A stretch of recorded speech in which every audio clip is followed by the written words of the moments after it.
প্ৰিয় দৰ্শক, সেই 5 জোপা শুভ বৃক্ষ কি, সেই বৃক্ষৰ কি উপকাৰিতা আছে আৰু সেই গছ আপোনাৰ ঘৰত কিদৰে ৰোপণ কৰিব লাগিব আৰু সেই গছ ৰোপণ কৰিলে কি সমস্যা নোহোৱা হৈ পৰিব ইত্যাদি সকলো কথা জানিবলৈ হ'লে আপুনি ভিডিঅ'টো শেষ পৰ্যন্ত চাব লাগিব। আশা কৰোঁ ভিডিঅ'টোৱে আপোনাক যথেষ্ট উপকৃত কৰিব। গতিকে কমেণ্টত জয় শ্ৰী কৃষ্ণ বুলি লিখি মূল কথাখিনি ভালদৰে জানি লওঁ আহক। প্ৰিয় দৰ্শক, যদি আপোনাৰ ঘৰত কিছু অতিৰিক্ত ঠাই আছে তেন্তে সেই স্থানত এই গছসমূহ ৰোপণ কৰিবলৈ চেষ্টা কৰিব আৰু যদি ঘৰত ঠাইৰ অভাৱ তেন্তে ঘৰৰ ভিতৰত বা ঘৰৰ ছাদতো এই গছ আপুনি ৰোপণ কৰিব পাৰিব। কি গছ ক'ত কেনেকৈ ৰোপণ কৰিব লাগিব মন কৰিব। প্ৰথম গছবিধৰ নাম হৈছে হালধি গছ। প্ৰতিখন ঘৰতে হালধি গছ থকাটো অতি প্ৰয়োজন।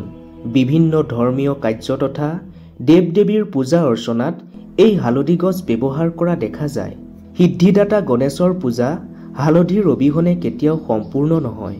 হালধিৰ অবিহনে ভগৱান গণেশৰ পূজা আধৰুৱা হৈ ৰয়। ঠিক সেইদৰেই দেৱী লক্ষ্মী আৰু মা দুৰ্গাৰ পূজাতো হালধি গছ ব্যৱহাৰ কৰা দেখা যায়। সেইবাবে হালধি গছক বাস্তুশাস্ত্ৰবিদসকলে অধিক পবিত্ৰ তথা গুৰুত্বপূৰ্ণ বুলি গণ্য কৰিছে। গতিকে আপুনিও আপোনাৰ ঘৰখনৰ মংগলৰ বাবে ঘৰৰ চৌহদত অৱশ্যে হালধি গছ ৰোপণ কৰক। কিন্তু এটা কথা মন কৰিব, এই হালধি গছ ঘৰৰ উত্তৰ পূব দিশে বা পূব দিশে লগাবলৈ যত্ন কৰিব। যদি উত্তৰ পূব বা পূব দিশে ঠাই নাথাকে তেন্তে বেলেগ দিশতো ৰোপণ কৰিব পাৰে। কিন্তু উত্তৰ পূব বা পূব দিশে হালধি গছ ৰোপণ কৰিব পাৰিলে বেছি শুভ ফল পোৱা যায় বুলি কোৱা হৈছে। আৰু হালধিৰ ঔষধি গুণৰ কথা নিশ্চয় আপোনাক কোৱাৰ প্ৰয়োজন নাই। স্বাস্থ্যৰ বাবে হালধি কিমান উপকাৰী সেই কথা সকলোৱে জানে। এই হালধি গছে মানৱ দেহৰ সকলোতকৈ ডাঙৰ ৰোগ কেঞ্চাৰ প্ৰতিশোধ কৰিব পাৰে।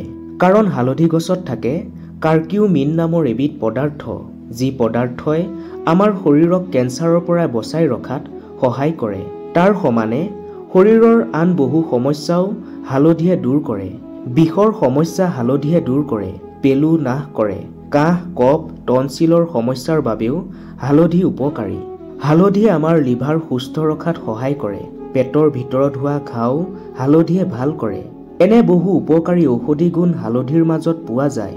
আয়ুৰ্বেদৰ মতে যদি কোনো ব্যক্তিয়ে প্ৰতিদিনে 3 পৰা 4 গ্ৰাম হালধি খালী পেটত চুবাই খায় তেন্তে সেই ব্যক্তিৰ কেতিয়াও কোনো সংক্ৰমক ৰোগ নহয়। কাৰণ হালধিত প্ৰচুৰ পৰিমাণে এণ্টিঅক্সিডেণ্ট, এণ্টিভাইৰেল, এণ্টিবেক্টেৰিয়েল, এণ্টিফাংগালৰ দৰে অনেক উপাদান থাকে।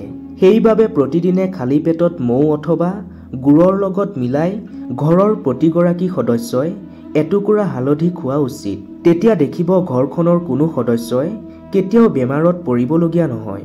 ঘৰখনৰ প্ৰতিগৰাকী সদস্য নিৰোগী হৈ থাকিব। বাস্তুশাস্ত্ৰৰ মতেও হালধি গছ ঘৰ এখনৰ বাবে অত্যন্ত উপকাৰী। বাস্তুদোষ দূৰ কৰাৰ লগতে নেতিবাচক শক্তিক হালধি গছে দূৰতে বিদূৰ কৰে বুলি মান্যতা আছে। দ্বিতীয়তে আপোনাক যিজোপা গছৰ কথা ক'বলৈ লৈছো সেই গছজোপাক মহৌষধ বুলি গণ্য কৰা হয়। ভাৰতীয় আয়ুৰ্বেদত এই গছজোপাক মহা ঔষধি গছ বুলি কোৱা হৈছে। সেইজোপা গছৰ নাম হৈছে নিম গছ। বিশ্বৰ স্বাস্থ্য সংস্থা চমুকৈ WHO এই নিম গছক 21 শতিকাৰ সবাতোতকৈ অন্যতম বৃক্ষ বুলি গণ্য কৰিছে। এই নিম গছ যদি আপোনাৰ ঘৰত থাকে তেন্তে যিকোনো ধৰণৰ নেতিবাচক চিন্তা, হতাশা, দুশ্চিন্তা আৰু সমস্যাখিনি দূৰ হৈ পৰে। নিম গছৰ হাৱাক বাস্তুশাস্ত্ৰই অতি শুভ বুলি কৈছে। চিকিৎসা বিজ্ঞানেও এই কথাটো স্বীকাৰ কৰিবলৈ বাধ্য হৈছে। নিম গছৰ পাত, ছাল, শিপা আদি সকলো ঔষধি গুণেৰে সমৃদ্ধ। সেইবাবে নিম গছ ঘৰৰ চৌহদত থকাটো অতি প্ৰয়োজন বুলি কোৱা হৈছে। ঘৰৰ উত্তৰ পশ্চিম দিশে নিম গছ ৰোপণ কৰিব লাগে। ঘৰৰ উত্তৰ পশ্চিম দিশে আপুনি যদি এই গছ ৰোপণ কৰিব পাৰে তেন্তে সমস্ত প্ৰকাৰৰ অশুভ শক্তিক এই গছে দূৰ কৰি ঘৰখনত ইতিবাচক শক্তিৰ সঞ্চাৰ কৰি তোলে। এই নিম গছৰ কাঠৰ পৰাই পুৰীৰ শ্ৰী শ্ৰী জগন্নাথ দেৱৰ বিগ্ৰহ তৈয়াৰ কৰা হৈছিল। সেইবাবে এই নিম গছক দেৱতাৰূপে পূজা কৰা হয়। ঘৰৰ উত্তৰ পশ্চিম দিশে নিম গছ ৰোপণ কৰাৰ পিছত প্ৰতিদিনে স্নান কৰাৰ পিছত এই গছৰ তলত জল অৰ্পণ কৰিব লাগে। এনে কৰিলে ঘৰখনৰ সমস্ত বাস্তুদোষ দূৰ হয়।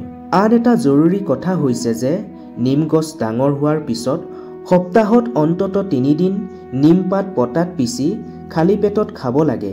যদি সেইদৰে খাবলৈ টান পায় তেন্তে সপ্তাহত 2 দিন হ'লেও ভাত খাওঁতে নিম পাতৰ ভাজি খাবলৈ যত্ন কৰিব।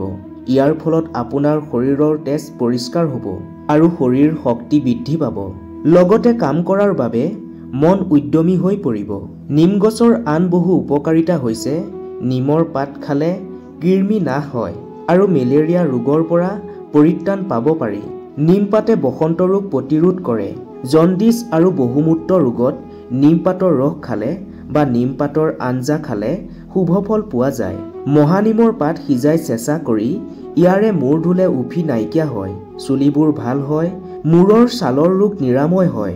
সকলো প্ৰকাৰৰ খৰ খজুৱতি, ছালৰ ৰোগ, ফুহা পবাতি আদি ৰোগত মহানিম গৰম পানীত সিজাই গা ধুলে এইবোৰ ৰোগৰ পৰা পৰিত্ৰাণ পোৱা যায়। মহানিমৰ ফুল বা কোমল পাত ভাজি খালে কুকুৰিকণা ৰোগ ভাল হয়। সকলো প্ৰকাৰৰ জ্বৰ, কাহ, কফ আদিৰ পৰা পৰিত্ৰাণ পাবলৈ মহানিমৰ পাতৰ আঞ্জা ব্যৱহাৰ কৰাটো উচিত। তেজ বমি হ'লে বা এনে বদহজম হৈ বমি হ'লে নিম পাতৰ ৰস খালে বন্ধ হয়। মূৰত ওকণি হ'লে গৰম পানীত নিম পাত সিজাই মূৰত সানিলে ওকণি নাইকিয়া হয়।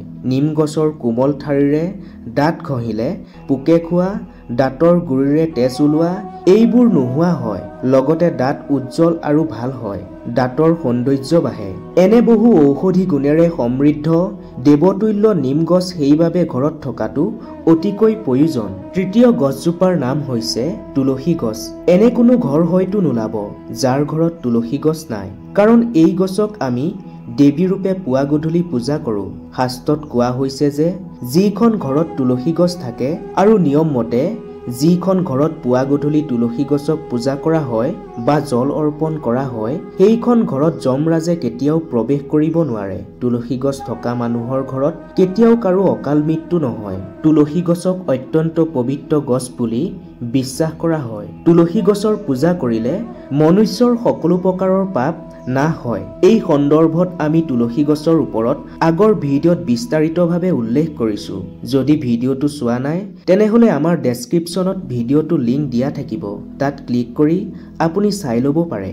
ঘৰৰ উত্তৰ পূব বা পূব দিশে তুলসী গছ ৰোপণ কৰাটো অত্যন্ত প্ৰয়োজন আৰু সদায় ওখ স্থান কৰি ভেটি বা বেদী নিৰ্মাণ কৰিহে তুলসী গছ ৰোপণ কৰিব লাগে। টাব বা ঘৰৰ ছাদতো তুলসী গছ ৰাখিব পাৰে, কিন্তু ভুলতো ঘৰৰ ভিতৰত তুলসী গছ ৰাখিব নালাগে। আধ্যাত্মিক দিশৰ উপৰিও তুলসী গছৰ বহু ঔষধি গুণ আছে। কৃমি হ'লে তুলসী পাতৰ ৰস খালে কৃমি নাশ হয়। তুলসী পাত খালে তেজ পৰিষ্কাৰ হয়। তুলসী পাতৰ চাহ খালে যকৃতৰ ৰোগ নিৰাময় হয়। তুলসীৰ ৰস মৌ লগত খালে কাহ, কফ, জ্বৰৰ পৰা উপশম পোৱা যায়। তুলসীৰ ৰস খালে বমি, পানী লগা, বিষ, হিকটি আদি ভাল হয়। তুলসী গছৰ পাত খালে মুখৰ দুৰ্গন্ধ নোহোৱা হয়। তুলসীৰ পাত নিয়মীয়াকৈ খালে গাৰ ছাল নিমজ হয় আৰু দেহৰ সৌন্দৰ্য বৃদ্ধি হয়। লগতে ডায়েবেটিছ কম হয়। তুলসীৰ পাত ঠাণ্ডা পানীত আগদিনা তিয়াই থৈ পিছদিনা সেই পানীৰে মুখ ধুলে মুখৰ ক'লা দাগ নাইকিয়া হয়। তুলসী পাতৰ ৰস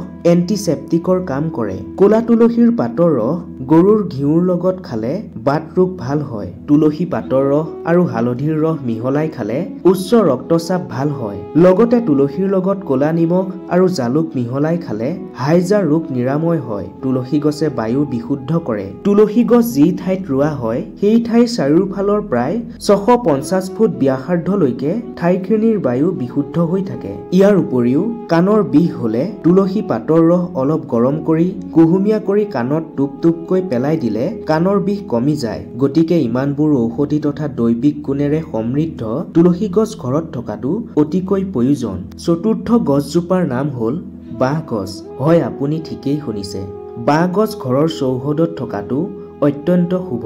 অৱশ্যে বাঁহ গছ ঘৰৰ পিছফালে থাকিলে শুভ ফল লাভ কৰিব পাৰি। বাস্তু শাস্ত্ৰৰ মতে ঘৰৰ চৌহদত বাঁহ গছ থাকিলে সেইখন ঘৰত সকলো ফালৰ পৰা উন্নতি আৰম্ভ হয়।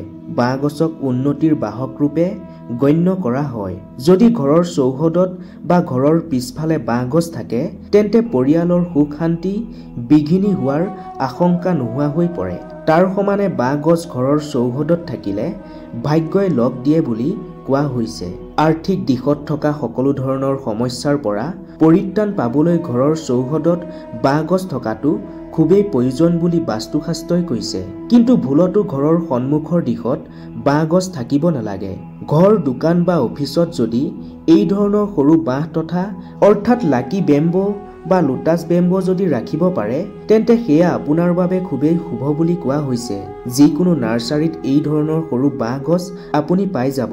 এনেকুৱা সৰু বাঁহ গছ ঘৰৰ ভিতৰত ৰাখিলে আপুনি ঘৰৰ দক্ষিণ পূব দিশে ৰাখিব পাৰে। পঞ্চমতে যিজোপা গছৰ কথা আপোনাৰ বাবে আগবঢ়াব খুজিছো সেই গছজোপা ঘৰগৌৰীৰ প্ৰতীক ৰূপে বিশ্বাস কৰা হয়। প্ৰতিখন ঘৰতে এই গছজোপা থকাটো আৱশ্যক, কাৰণ প্ৰায় সমস্ত দেৱ দেৱীৰ পূজা অৰ্চনাৰ বাবে এই গছজোপাৰ ফুল প্ৰয়োজন হয় আৰু সেই গছজোপাৰ নাম হৈছে অপৰাজিতা গছ। আপুনি নিশ্চয় অপৰাজিতা গছৰ গুণাগুণৰ কথা জানে। এই গছ শৰীৰৰ বাবে কিমান উপকাৰী সেই কথা জানিলে আপুনি আচৰিত হৈ পৰিব।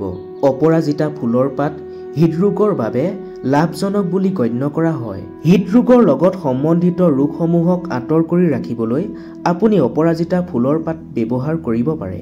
অপৰাজিতা ফুলৰ পাতত পোৱা পটাছিয়ামে হৃদয়ৰ ৰোগসমূহ দূৰ কৰে, লগতে কলেষ্ট্ৰল ৰোধ কৰাত সহায় কৰে, ব্লাড চাৰ্কুলেশ্যন শুদ্ধ কৰে আৰু হৃদৰোগৰ সমস্যাসমূহৰ পৰা মুক্তি দিয়ে।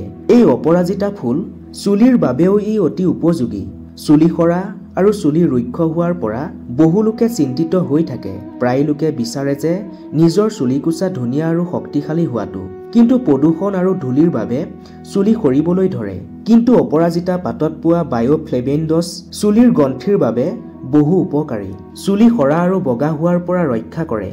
স্বাস্থ্যৰ প্ৰতি সজাগ বৰ্তমান লোকসকলে ব্লু টি বহুলভাৱে সেৱন কৰা পৰিলক্ষিত হয়। অপৰাজিতা চাহ সেৱন কৰিলে স্মৃতিশক্তি বৃদ্ধি হয়, বল আৰু ব্ৰেইন টৰ্নিক হিচাপে বহু উপকাৰী। অপৰাজিতাৰ চাহ সেৱন কৰিলে মানসিক চাপ, আনন্দহীনতাৰ পৰা উপশম পায়। এন্টি অক্সিডেণ্ট আৰু প্ৰতিৰোধ ক্ষমতা বৃদ্ধি হয়। ই দৃষ্টিশক্তি বৃদ্ধি কৰে আৰু উচ্চ ৰক্তচাপৰ পৰা উপশম লাভ কৰাত সহায় কৰে। এই ঔষধি গুণৰ উপৰিও বাস্তু সম্বন্ধীয় সকলো সমস্যা অপৰাজিতাই দূৰ কৰে বুলি কোৱা হৈছে। অপৰাজিতা গছ ঘৰত থাকিলে বিত্তীয় সংকট দূৰ হয় বুলি কোৱা হৈছে। অপৰাজিতাই ইতিবাচক আৰু সমৃদ্ধি বৃদ্ধি কৰে। শনিদেৱক সন্তুষ্ট কৰিবলৈ আৰু শনিদেৱৰ কৃপা লাভ কৰিবলৈ শনিবাৰে শনিদেৱক নীলা অপৰাজিতা আগবঢ়োৱাটো শুভ বুলি মনা হয়। গতিকে ইমানবোৰ উপকাৰী গুণ থকা অপৰাজিতা ফুল গছ ঘৰৰ উত্তৰ পূব দিশে অৱশ্যেই থাকিব লাগে। প্ৰিয় দৰ্শক, এই 5জোপা গছ আপুনি ঘৰৰ চৌহদত অৱশ্যেই ৰোপণ কৰক। যিদিনা আপুনি এই গছ ঘৰৰ চৌহদত সঠিক দিশত ৰোপণ কৰিব সেইদিনাৰ পৰাই আপুনি ইয়াৰ চমৎকাৰ দেখিবলৈ আৰম্ভ কৰিব। আপোনাৰ ঘৰত এই 5জোপা গছৰ ভিতৰত কোনজোপা গছ বৰ্তমান আছে আৰু কোন দিশত আছে সেই কথা কমেণ্টত উল্লেখ কৰিবলৈ নাপাহৰিব। আৰু এই কথাখিনি আপোনাক যদি কিঞ্চিত হ'লেও উপকৃত কৰিব বুলি ভাবিছে তেন্তে আন 10জনো যাতে উপকৃত হ'ব পাৰে তাৰ বাবে ভিডিঅ'টো এতিয়াই শ্বেয়াৰ কৰি দিবলৈ একেবাৰে নাপাহৰিব। ধন্যবাদ।